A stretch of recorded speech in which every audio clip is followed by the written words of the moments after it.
Alright, so hey guys, welcome to another Warframe video, and Baro Teer has come once again, and on PC he's on the Chronia Relay on Saturn. And this time around he actually has 3 new items. The first one is the Tigris Elixis skin, which is absolutely fantastic. I love the Elixis skins, they're all fantastic, and I think this is a great addition. And the other 2 new items are the Cookie Kavat and Cookie Kubro glyphs. These are pretty cute, I think, and they are once again a part of a bigger collection because we already have like the Clem cookie glyph and the Void Key cookie glyph and stuff like that. Then, just like last time, he brought the Axie A5 relic, which is one of the newest relics that was introduced with the unvoting, and this has all the parts you need for the Vasto Prime as well as Akvasto Prime. And then he brought 4 primed mods, so we have primed point blank for 165% bonus damage on primary shotguns, primed pistol gambit for 187 bonus crit chance on secondary weapons. This is particularly good with kit guns because they can get quite a lot of crit. Primed fast hands, which gives you plus 55% bonus reload speed on rifles. This is a cool mod and it's nice on some weapons, but you don't really need it. And the final one is primed morphic transformer, which gives you plus 55% bonus power strength for your Arcwing. Then we have 2 pretty cool melee weapons. The first one is the Prisma Obex, which does do mostly impact damage, but it doesn't really matter because it has fast attack speed, good crit chance, good status chance, and it also doesn't have a mastery rank requirement. It's also a sparring weapon, so it has some of the most fun combos in the game because it basically just makes you break down enemies to death.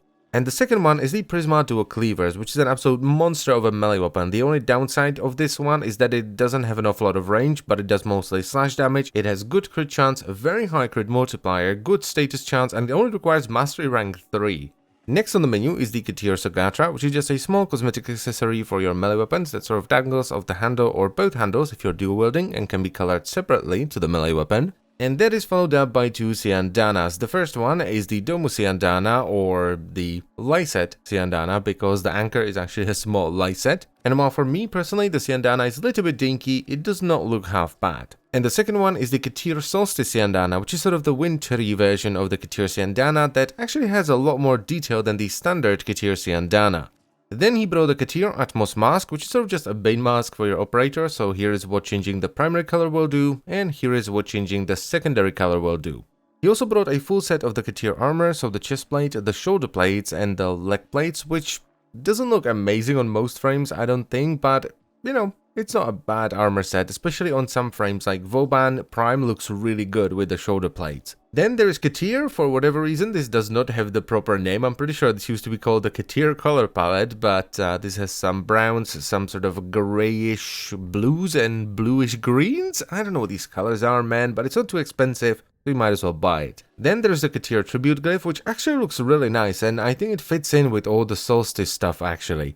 Following that, we have the Teer Fireworks, which is just a fun little consumable that you can put into your gear wheel and annoy your teammates with. And then he brought the Teer Stencil, which is, I guess, a wallpaper for the living quarters on your landing craft or Lyset. And we're slowly nearing the end with the Assassin Beacon, so we have one for the Guru Stack 3, one for the Stalker and Shadow Stalker, and one for the Zanuka Hunter. And these are a one-time use consumable that you put into your gear wheel, and they will summon their respective assassin once you use them in the correct mission. You have to use the Guru Stack 3 one in a Grenier mission, the Zanuka Hunter one in a Corpus mission, and the Stalker one in a non-assassination mission. And the final item is, as always, the Sons of Inaros questline blueprint, which is the item you need if you want to get the Inaros Warframe. Now, my recommendation this time around would be to get primed pistol gambit because kit guns are just ridiculous with primed crit mods. Then I would get primed point blank because shotguns are, well, really good and primed point blank makes them even better. Those are like the 2 most important ones. And then, if you want something more, I would get one of the 2 melee weapons, and it's kind of up to you whether you want more fun, in which case I would get the Prisma Obex, or more damage, in which case I would get the Prisma Dual Cleavers. And that's pretty much it. Everything else is either cosmetic or I do not deem it to be entirely necessary, but then again, this is just my personal recommendation, so if you want to go for the swag and cosmetics first, go right ahead. And before I end the video, I just quickly want to mention that the Switch Starter Pack giveaway is now over and I have sent out the codes, so if you entered that giveaway, please check your email to see if you got a reply from me. And that, as they say, is that. So I thank you very much for watching. As always guys, I hope you enjoyed the video, and I will see you next time. Bye bye.